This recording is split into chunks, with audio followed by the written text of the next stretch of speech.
ఆంధ్రప్రదేశ్లో లిక్కర్ స్కామ్కి సంబంధించి చాలా కీలక పరిణామం చోటు చేస్తుందని చెప్పుకోవాలి. ఇప్పటికే ఎంతోమంది నిందితులు కొంతమంది అరెస్ట్ అయ్యి ఇంకా రిమాండ్ ఖైదీలుగా జైల్లోనే ఉన్నారు. మరికొంతమంది అయితే బెయిల్స్ పొంది బయట తిరుగుతున్నారు.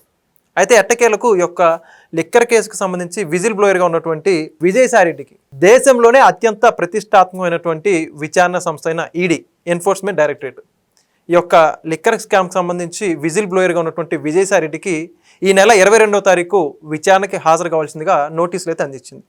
మరి మొత్తానికి ఈ యొక్క లిక్కర్ స్కామ్ ఎటువైపు టర్న్ తీసుకోబోతుంది, ఇదే అంశానికి సంబంధించి మరిన్ని విషయాలు తెలుసుకోవడానికి మనతో ఉన్నారు ప్రముఖ రాజకీయ విశ్లేషకులు రాజేష్ అప్సాని గారు. సార్ నమస్కారం అండి. నమస్కారం. సరే, ఇప్పుడు లిక్కర్ స్కామ్కి సంబంధించి దాదాపుగా అప్పుడు వరుసగా జరిగినటువంటి అరెస్టులు దృష్టిలో పెట్టుకుని దీంట్లో బిగ్ బాస్ మరి కొద్ది రోజులు అరెస్ట్ అయిపోతారని చెప్పేసి అనేక వార్తలు ఊహాగానాలన్నీ కూడా వచ్చాయి. కానీ ఎందుకు డ్రాప్ అయిందో ప్రజలందరూ కూడా అర్థం కాలేదు. కానీ ఎట్టకేలకు ఇది ఇంకా కంటిన్యూ అవుతుందని చెప్పేసి చెప్పడానికి దానికి ఉదాహరణగా ఈడీ ఎంటర్ అవ్వడం జరిగింది.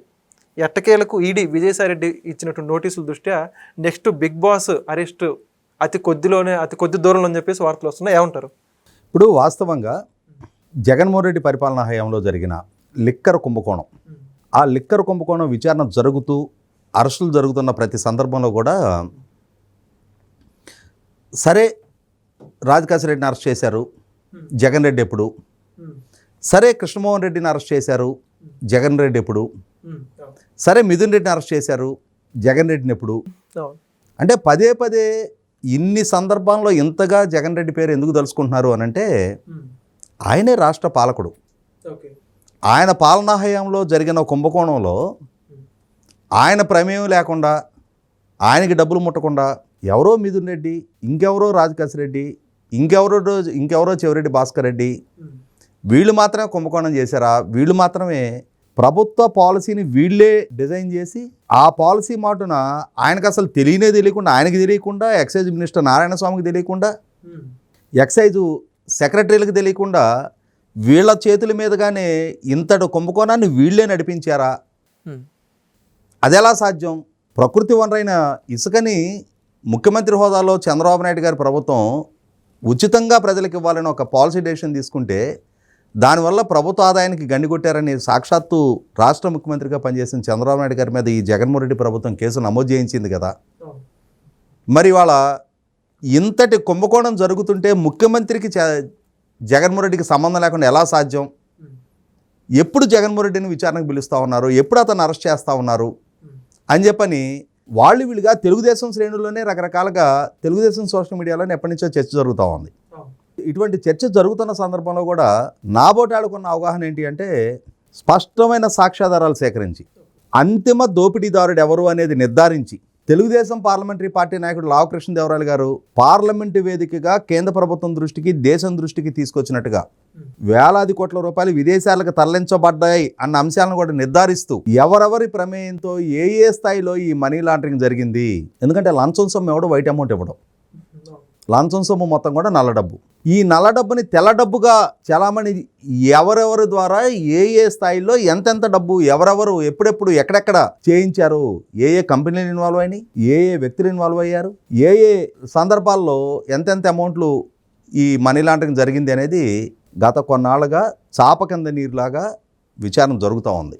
మీ ఇంట్రోలో ప్రస్తావించినట్టుగా Vijayasai Reddy whistle blower, Kakinada seaport యాజమాన్య బదిలీ అంటే కాకినాడ సీపోర్టు యజమానిగా ఉన్న కేవీ రావు నుంచి వైవి సుబ్బారెడ్డి కొడుకు ద్వారా బెదిరింపించి ఆ షేర్లు చాలా తక్కువ ధరకి త్రోఅవే ప్రైస్కి కాకినాడ SEZ షేర్లు, కాకినాడ సీపోర్ట్ షేర్లు అరవిందో వాళ్ళకి కట్టబెట్టారు అన్న ఆరోపణ మీద విజయసాయిరెడ్డి మీద కేవీ రావు గారు ఫిర్యాదు చేస్తే విజయసాయిరెడ్డి ఆ విచారణకు వచ్చి అక్కడ ఆయన ఎవరు లిక్కర్ కేసు సంగతి ఏంటని అడగల, కానీ ఆయనే చెప్పేశాడు వైవి సుబ్బారెడ్డి ఈ షేర్లు బదలాయింపు చేశాడు, నాకు సంబంధం లేదు, వైవి సుబ్బారెడ్డి కొడుకు. అలాగే ఈ లిక్కర్ కేసులో కూడా కర్త కర్మ క్రియ రాజకాశిరెడ్డి అని చెప్పని అప్పటి వరకు ఈ రాజకాశిరెడ్డి ఎవరికి తెలియదు. మీడియాలో ఉండే వాళ్ళకి మాబోటి వాళ్ళకి కొద్దిమందికి జగన్మోహన్ రెడ్డి ప్రభుత్వ హయాంలో IT అడ్వైజర్గా పనిచేశాడు. జగన్మోహన్ రెడ్డి ప్రభుత్వ హయాంలో వాలంటీర్ వ్యవస్థకి ఫీల్డ్ ఆపరేటింగ్ ఏజెన్సీగా పనిచేసిన యూనికాన్ కన్సల్టెన్సీ అనే సంస్థకి అతనే యజమాని. ప్రతి సంవత్సరం వాలంటీర్ వ్యవస్థ ట్రైనింగ్ అండ్ మానిటరింగ్ కింద 64 కోట్ల రూపాయలు జగన్మోహన్ రెడ్డి ఫీజు అతనికి ఇచ్చాడు. అదే వ్యక్తి ఐటీ అడ్వైజర్గా ఉండి ఈ లిక్కర్ పాలసీ రూపకల్పనలో కూడా అతనే బాధ్యుడు అని చెప్పని తర్వాత సిట్టు నిర్ధారణ చేసి అతను అరెస్ట్ చేసింది. కానీ ఈ సమాచారాన్ని అందించింది అయితే విజయసాయిరెడ్డి. అటువంటి విజయసాయిరెడ్డిని వాళ్ళ వేల కోట్ల రూపాయల మనీ లాండరింగ్ జరిగింది అనే ఆరోపణలు వస్తున్న ఈ కేసులో ఎన్ఫోర్స్మెంట్ డైరెక్టరేట్ రేపు 22వ తారీఖు రోజు విచారణకు రమ్మని నోటీసులు ఇచ్చింది. ఇవాళ విజయసాయిరెడ్డి క్రెడిబిలిటీకి కూడా ఒక ప్రశ్న. విజయసాయిరెడ్డి క్రెడిబిలిటీ వాళ్ళ సమాజం ముందు ప్రశ్నార్థకంగా నిలబెట్టి ఉంది. రాజకాశిరెడ్డి గురించి అంటే చెప్పాడు, వైవి సుబ్బారెడ్డి కొడుకు గురించి అంటే చెప్పాడు. ఇవాళ జగన్మోహన్ రెడ్డి గురించిన పూర్తి సమాచారాన్ని అతను రివీల్ చేస్తాడా చేయడా? కారణం ఏంటి అంటే ఇవాళ రాజశేఖర రెడ్డి, రాజారెడ్డి, జగన్మోహన్ రెడ్డిల కుటుంబ ఆడిటర్గానే అతను జగన్మోహన్ రెడ్డి అక్రమాస్తుల కేసుకు ముందు మనకందరికీ తెలుసు.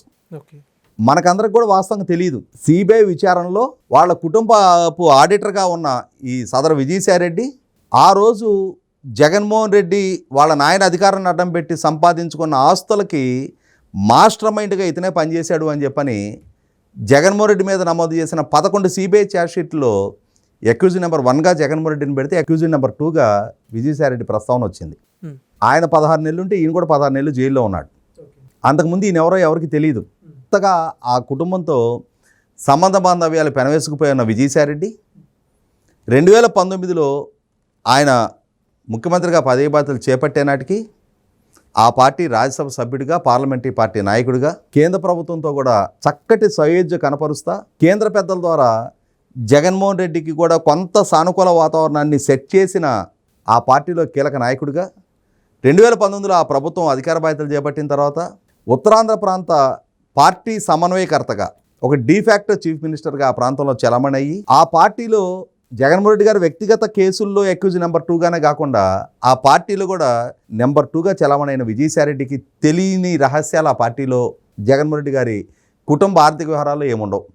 కాబట్టి వాళ్ళ ఈ లిక్కర్ కేసు రాజకాశిరెడ్డి ప్రమేయాన్ని ఎలా అయితే బయటపెట్టాడో అలాగే ఈ కేసులో వసూలైన వేల కోట్ల రూపాయలు ఎప్పుడు ఎక్కడ ఎవరి ద్వారా ఎలా తరలించబడ్డాయి, ఏ సంస్థల ద్వారా వాటిని మళ్ళీ తిరిగి వైట్ రూపంలో ఎక్కడెక్కడ పెట్టుబడులు పెట్టారు అన్న సమాచారాన్ని కనుక విజయసాయిరెడ్డి గతంలో రాజకాశిరెడ్డి గురించి రివీల్ చేసినట్టే ఇప్పుడు కూడా ఎన్ఫోర్స్మెంట్ డైరెక్టరేట్ దగ్గర కూడా రివీల్ చేస్తే నేను గాయపడ్డాను, నేను అవమానపడ్డాను, నేను తిరస్కరించబడ్డాను అని చెప్పని పదే పదే నా లాయల్టీని ప్రశ్నార్థకం చేశారని చెప్పని మీడియా ముందు చెప్పిన విజయసాయిరెడ్డి ఇవాళ తన అవమానాలకి, తనకు ఎదురైన తిరస్కరణలకి, తనని వెనక్కి నెట్టివేయబట్టడానికి కనుక అసలు సిసల బదులు తీర్చుకోదలుచుకుంటే అసలు సిసల నిజాలు రివీల్ చేయగలిగితే అసలు సిసల విజిల్ బ్లోయర్గా మనం కూడా తన పరిగణలోకి తీసుకోవచ్చు. అలా కాకుండా పిచ్చికి మీద బ్రహ్మాస్త్రం లాగా ఆ ప్రభుత్వంలో జరిగిన వేల కోట్ల రూపాయల అక్రమ లావాదేవీలకి, అక్రమ వసూళ్లకి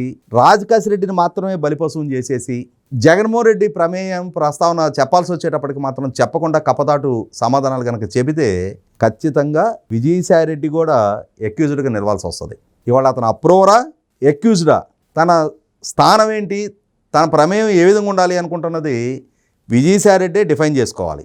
విచారణ సంస్థకు సహకరించి జరిగిన లోగుట్టు పెరుమాళ కెరక అని చెప్పని జగన్మోహన్ రెడ్డి పాలనా హయాంలో జరిగిన ప్రతి అక్రమాలకి ప్రత్యక్ష సాక్షిగా జగన్మోహన్ రెడ్డి ప్రతి అక్రమ సంపాదనకి ప్రత్యక్ష సాక్షిగా నిలిచిన విజయసాయిరెడ్డి ఇప్పుడు ఈ అంశంలో కూడా తన దృష్టికి వచ్చిన తనకు తెలిసిన పూర్తి సమాచారాన్ని కనుక ఎన్ఫోర్స్మెంట్ డైరెక్టరేట్కి షేర్ చేశాడు అని అంటే నెక్స్ట్ ఈడీ ద్వారా తట్టబోయే తలుపు ఖచ్చితంగా ఈ అంశంలో అసలు సిసలు దోపిడీదారుడు అని చెప్పని గత కొన్నాళ్లుగా మనందరం ఆరోపిస్తూ వస్తున్న జగన్మోహన్ రెడ్డి తలుపు తట్టడం ఖాయం.